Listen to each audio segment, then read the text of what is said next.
Hola, con frecuencia escuchamos el argumento por parte de los defensores de la religión que dice básicamente: nosotros simplemente creemos y ustedes, los ateos, simplemente no creen.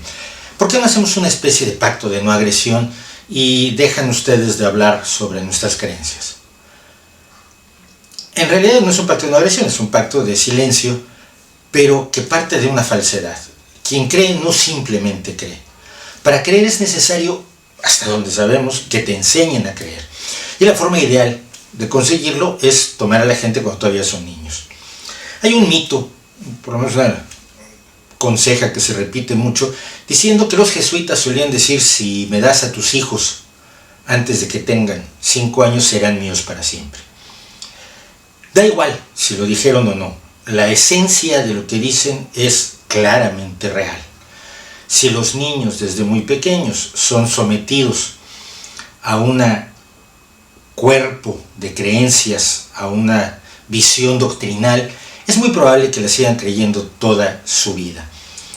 Los niños creen que lo que se les enseña, y vemos la eficacia de esta enseñanza infantil a todo nuestro alrededor. No hay niños cristianos o criados católicos que se vuelvan musulmanes en grandes cantidades. Es una cosa verdaderamente excepcional y muy contada. Los niños católicos tienden a ser católicos, los niños musulmanes a ser musulmanes, los animistas, etc. Lo que no sabemos es cómo sería un niño criado sin la influencia de la religión. Y por influencia de la religión no me refiero solamente a la enseñanza doctrinal directa, al catecismo, a la lectura o memorización del Corán. Estamos hablando de lo que hay a nuestro alrededor cuando vivimos en cualquier sociedad, sea esta indostana, musulmana, judía, sikh, de cualquier variedad del cristianismo que usted quiera. Estamos sometidos a una enorme cantidad de influencias religiosas. Para cuando un niño tiene 8 o 9 años, ha asistido a innumerables bodas, primeras comuniones, bautizos, etcétera, de su familia. Vive en calles con nombres religiosos, va a sitios geográficos que tienen nombres religiosos, la bahía de San Pedro, la cumbre de San Camilo, qué sé yo. Se habla continuamente de Dios en su familia, en su medio y en los medios de comunicación. Es muy difícil que se sustraiga a la idea de que eso es lo normal. Solo especulando podemos saber realmente cómo surgió la religión, pero no hay ni siquiera forma de especular cómo sería un niño que no estuviera sometido a estas influencias religiosas.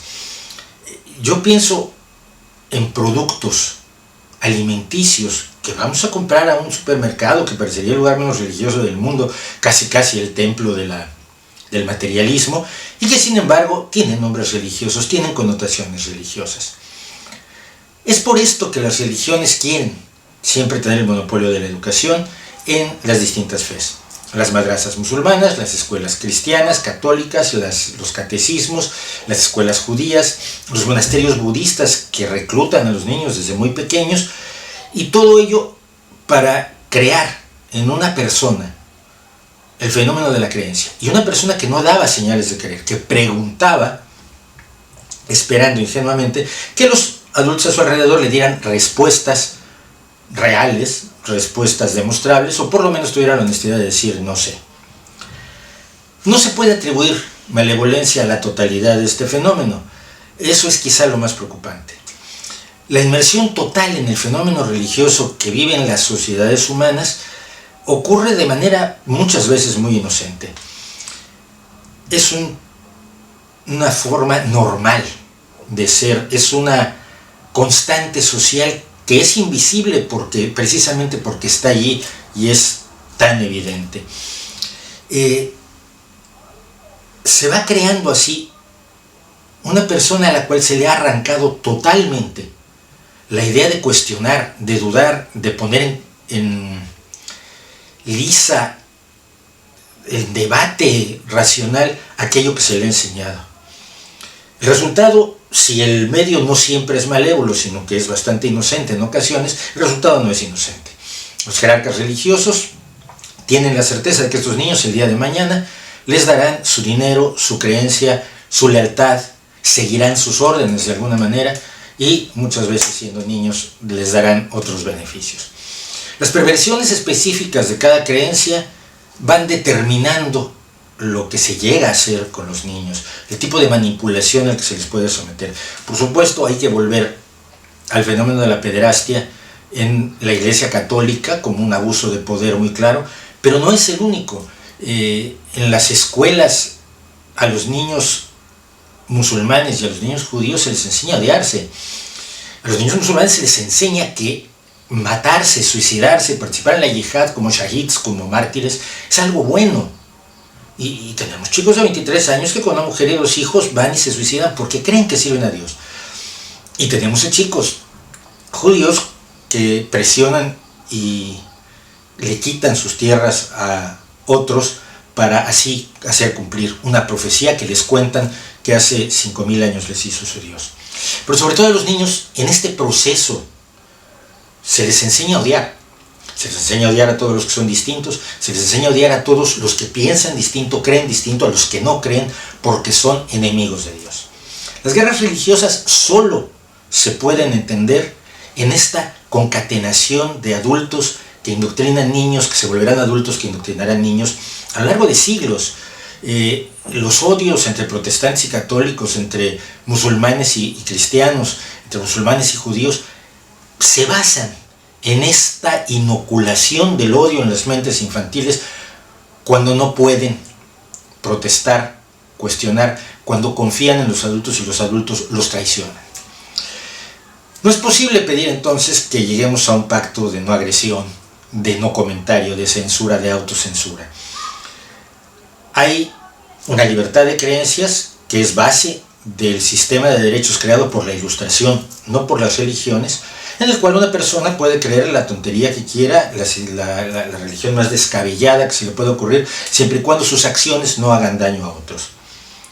Pero esa libertad de creencias, como otras muchas libertades y derechos, son para los adultos, son para personas que pueden tomar decisiones por sí mismos.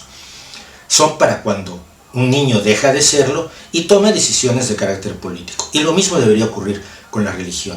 No debería inculcarse religión a los niños, sino hasta que a los 18 años de edad puedan analizar a su alrededor las ofertas espirituales, místicos, supersticioso, emocionales de las distintas religiones que hay a su alrededor y que puedan decidir: la que me convence es esta o no me convence ninguna. Pedir que los niños no se les inculque una superstición no es agredir la libertad de religión, es sustentarla y es defenderla. Es decirle a los adultos: no puedes hacer esto, y decirle a los niños: tú puedes cuestionar lo que te dicen. No, cuando te dicen esto lo hizo Dios, no lo saben, lo creen. No te están dando una respuesta real, te están dando una respuesta que han aprendido sin estar seguros de que es la respuesta correcta. Si te dicen que te vas a ir al infierno, que eres un pecador, o que te vas a ir al cielo y vas a tener muchas vírgenes, tienes que saber, tienes el derecho a saber que estas son historias que no se corresponden con los hechos tales como las conocemos. Que puedes creer en ellas, pero primero tienes que saber que no tienen un sustento en la realidad y que no te han respondido honradamente ante una serie de cosas cuando se basan en estas religiones.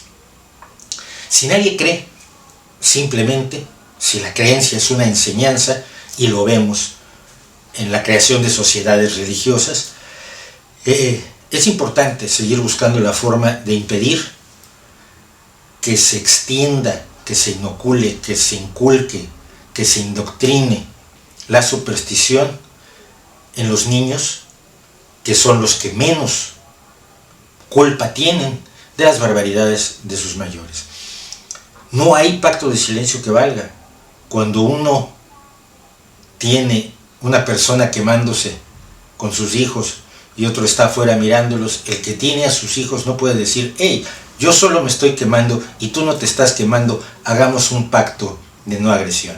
No, si quieres quemarte es tu derecho, pero No puedes considerar inmoral que yo intente entrar y sacar a tus hijos, que no son culpables de los pecados que tú mismo te has atribuido a ti mismo y a tus congéneres. ¿No cree usted?